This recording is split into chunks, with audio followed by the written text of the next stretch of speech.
बहुत समय पहले किसी जंगल में एक बूढ़ा जादूगर रहता था। उस जादूगर के पास सफेद और काले रंग के दो जादुई चांद घर थे। जादूगर दोनों जादू चांद घर का इस्तेमाल करके हमेशा गरीब लोगों की मदद किया करता था। फिर कुछ दिनों बाद अचानक जादूगर बहुत बुरी तरह बीमार पड़ जाता है। लगता है अब जिंदा नहीं बचूंगा। मेरे मरने का समय आ गया है। देखो, मेरे मरने के बाद तुम दोनों इसी तरह गरीब और लाचार लोगों की मदद करते रहना। इतना कहकर जादूगर दम तोड़ देता है। जादूगर के मरने के बाद सफेद चांद को बहुत दुख होता है, लेकिन काला चांद खुशी से नाचने लगता है। देखो, हमारे मालिक का हुक्म याद रखना। हमें हमेशा गरीब लोगों की सहायता करना है। ये बुद्धा मर गया, इस बात की मुझे बहुत खुशी है।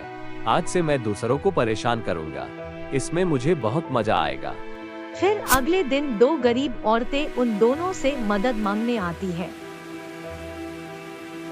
कल रात तेज बारिश की वजह से मेरा घर टूट गया है। मुझ पर दया करके कुछ पैसे दे दो।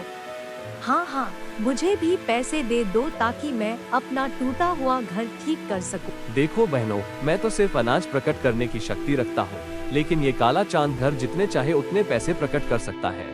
हाँ, इसने बिल्कुल सही कहा। मैं ढेर सारे पैसे प्रकट कर सकता हूँ, लेकिन मेरी एक शर्त है। तुम दोनों को आपस में लड़ाई करनी होगी। जो औरत जीतेगी, मैं उसे मालामाल कर दूं। दोनों औरतों के सामने कोई रास्ता नहीं था, इसलिए वह दोनों काले चांद को खुश करने के लिए आपस में लड़ाई करने लगती हैं। दोनों औरतों को लड़ते देख काला चांद बहुत खुश होता है। देखो, ये सब गलत बात है। तुम इन मासूम औरतों की मजबूरी का फायदा उठा रहे हो। मैं बहुत बुरा बन गया हूँ। बुरे काम करके मुझे बहुत खुशी मिलती है। इसलिए तू अपनी बकवास बंद कर और मुझे लड़ाई का मजा लेने दे। देखते ही देखते दोनों औरतें बुरी तरह घायल होकर जमीन पर गिर पड़ती हैं। अरे तुम दोनों तो घायल होकर गिर पड़ी। मुझे बिल्कुल मजा नहीं आया, इसलिए मैं तुम दोनों को पैसे नहीं दूंगा। चलो भागो यहाँ से। काले चांद की धोखेबाजी से दोनों औरतों को बहुत दुख होता है और वह दोनों रोते हुए वहाँ से जाने लगती हैं। लेकिन तभी सफेद चांद घर उन दोनों औरतों को 2 अनाज की बोरियां दे देता है। फिर वे दोनों औरतें सफेद चांद घर का शुक्रिया अदा कर वहां से चली जाती है। इस तरह कुछ दिन बीत जाते हैं। फिर एक दिन एक बूढ़ा आदमी अपनी जवान लड़की को लेकर वहां आता है। सुनो, एक दुर्घटना में मेरी बेटी का पैर बुरी तरह घायल हो गया है। मैं इसका ऑपरेशन करके इसे ठीक करना चाहता हूँ, वरना इसकी शादी टूट जाएगी। दया करके मुझे पैसे दे दो। सुन बुद्धा, अगर तुझे पैसे चाहिए तो तुझे मेरे सामने डांस करके दिखाना होगा। उसके बाद मैं तुझे पैसे दूंगा। मजबूर होकर बूढ़ा वहां डांस करने लगता है, लेकिन थोड़ी ही देर में थकान के मारे वह गिरकर बेहोश हो जाता है। पिताजी उठे। पिताजी, आपको क्या हो गया? लड़की, तेरे बाप को तो बिल्कुल डांस करना नहीं आता, तो इसलिए अब मैं तुझे पैसे नहीं दूंगा। चल अपने बाप को उठाओ और निकल जाओ यहाँ से। तुम बहुत बुरे हो। देख लेना, एक दिन तुम्हें तुम्हारे बुरे कर्मों की सजा जरूर मिलेगी। उसके बाद वह लड़की अपने पिता को उठाकर वहां से चली जाती है। इस तरह कुछ दिन बीत जाते हैं। फिर एक दिन जंगल के पास वाले गांव में बहुत तेज भूकंप आता है, जिस वजह से लोगों के घर टूटकर तहस नहस हो जाते हैं। वह सभी लोग मदद के लिए दोनों चांद घर के पास आते हैं। हमारी मदद करो। भूकंप की वजह से मेरा पूरा गांव बर्बाद हो गया है। हम पे दया करो। तुम सबको इस तरह रोते गिड़गिड़ाते देख मुझे बहुत मजा आ रहा है। इसलिए मैं तुम्हें पैसे नहीं दूंगा, बल्कि तुम लोगों की मजबूरी देखकर खूब हंसूंगा। ऐसा मत कहो, हम सब बहुत मुसीबत में हैं। ये देखो, हमारे छोटे छोटे बच्चे हैं, इन पर दया करो। बेकार की बातें कहकर मेरा दिमाग खराब मत करो, वरना अच्छा नहीं होगा।